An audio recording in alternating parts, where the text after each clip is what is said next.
asleep. I wasn't even tired. I was just resting, waiting for something to happen. Maybe it was the climb. Maybe it was for a voice from within telling me to go, stop, give up. Outside, the call to prayer sounded haunting, beautiful, exotic. But the exotic loses its beauty when it's been battered by indifference and disrespect. And already I'd seen quite a lot of that. They say Rinjani is sacred, a holy mountain. Holiness is what we bestow upon something we revere. The madding crowd, do they revere? Or do they just trample? While I didn't come here to speak to God, but merely to test my knees, test my spirit, I was climbing for something profound, to find something within and without. What scared me the most wasn't the climb. It was the thought of not finding that connection there at the summit, that place, that I'd stand at this high altar, so close to the heavens, and not find the silence in which to gaze out in awe or reflect on creation. For I wouldn't be alone. There'd be no ritual, no reverence, just chatter, giggles, shouts.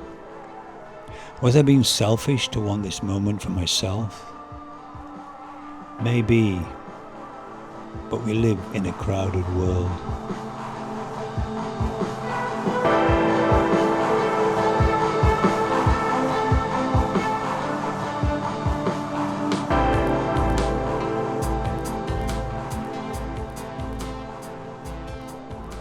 Earlier I'd stepped into a mosque, just for a few moments. Not to pray, but because it felt timeless, like a step back into antiquity. The boys bowed. I didn't. I just watched. They were praying to Allah, and I was thinking about Nusantara, that ancient web of trade routes with Indonesia at its heart. The trading still flourishes, only now I was the cargo, led up Rinjani for cash. Once, only Sasak shamans would have stood atop that mountain. Now the whole world climbs it. I thought about it some more. This wasn't going to be a climb. It was shaping up to be a procession, part pilgrimage, part package tour. One foot in front of the other, straight into a contradiction. Reverencing the brochure, rubbish on the trail. I didn't know how bad it would get, but I could see the gravity of numbers. Lombok, once a sleepy outpost, was now playing understudy to Bali's burnout. Escape the chaos, they said. Trade one stampede for another, I thought. And I expected that somewhere along the path something would start pricking my conscience. Not my sense of achievement, but that for each wrapper I'd see on the trail, every plastic bottle lying in the grass, instead of being able to imagine ancient hunter-gatherers, I'd be reminded I was right smack in the middle of the Anthropocene. The briefing was brief. We'd do point 1 to point 5 in 9 hours. Camp before sundown and set off for summit at 2 a.m. Sunrise, celebration, and then we'd head back down. It was all plotted out, a script for success. The young ones asked questions. I sat quietly, just thinking, wondering if this script had room for old bones. Rinjani climb starts here. That's what the sign said. As if it were a game, a box to tick. The kids were all over it, posing, posting, hashtagging their courage before they'd even begun. There was not a blister in sight, just ambition in active wear. Then came the real ones, the porters, barefoot but balanced, silent, efficient. There were no hashtags and no applause for them.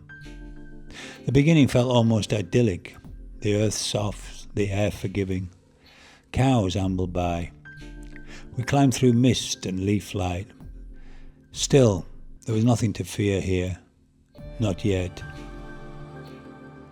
And then there was the first stop, and the first insult. Waste left like offerings to a god who no longer cared. They tell you to respect the mountain, but who really was? At this stage the smiles were still easy, even mine. But the terrain was changing, the slope tightening.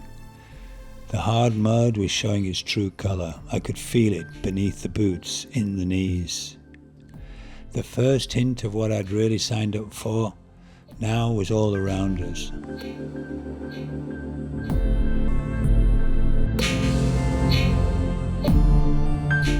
At position 2, 1/4 of the way, there must have been 100 people there.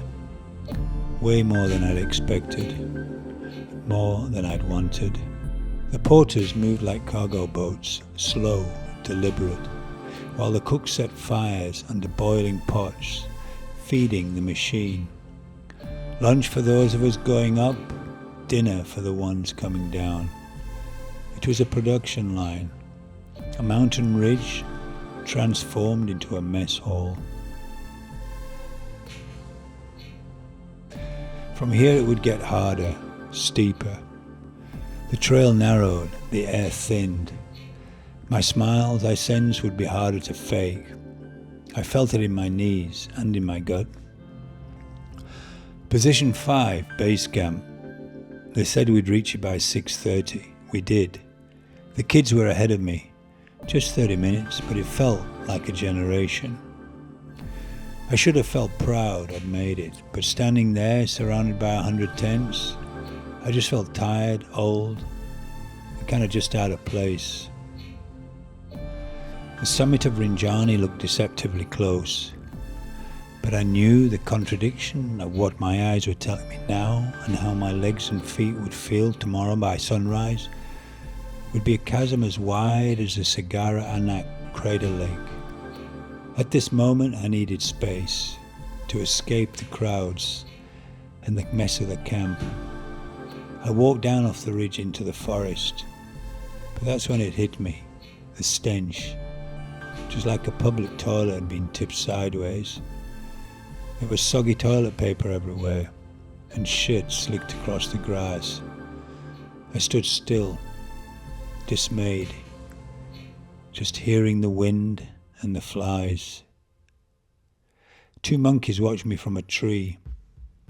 Scavengers on the periphery of the camp. They looked rather glum, like they wished for someplace else.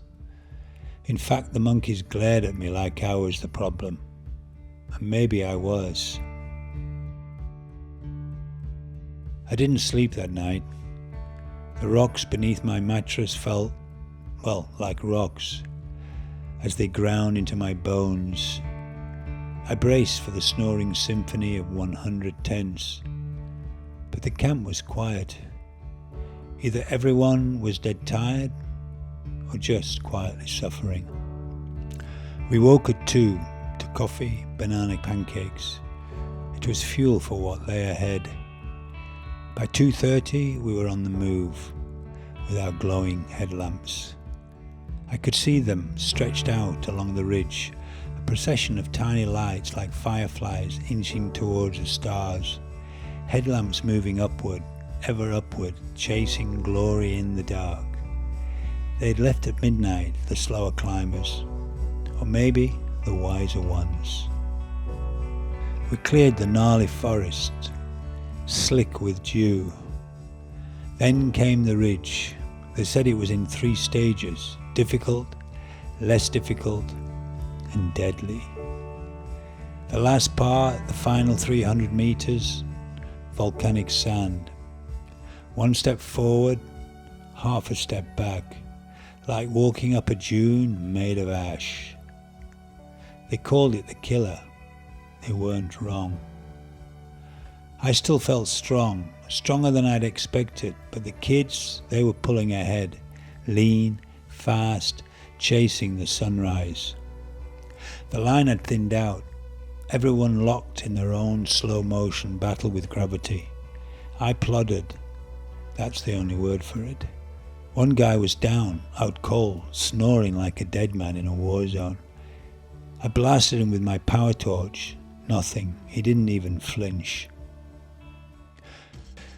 My stick was my saviour.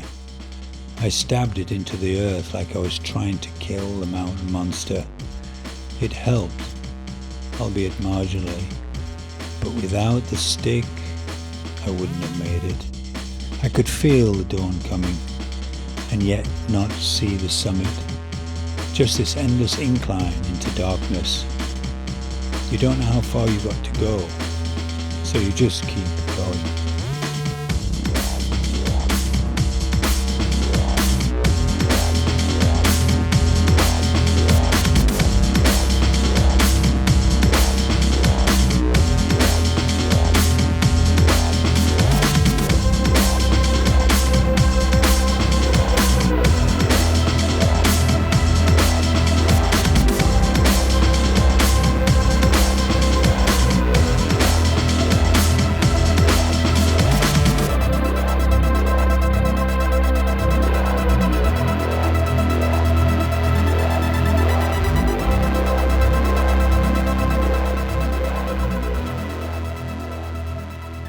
Each foot lift a Herculean effort. But as the sun rose, it blew me away. Gilded everything. It lit the whole mountain like a stage set. That view, that was my oxygen. They call this part, the last part, the really hard part. The hardest of all, the Michael Jackson. 1 step forward, 2 steps back.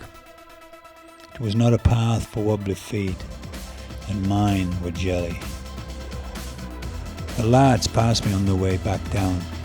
Christian, a Kiwi who lived in the shadow of Mount Cook, and Sean, who'd just come off 3 5,000 metre peaks in Nepal.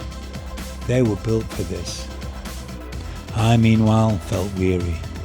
My legs were dead, my feet burned, and still I had an hour to go. The summit, 3,726 metres, 12,224 feet. I was 3 hours behind schedule, 10 minutes to breathe in, to take in the view, to feel my feet on fire. This wasn't my mountain, it belonged to the young and the gods, but I made it, and that felt good. And now all I had to do was get myself back down.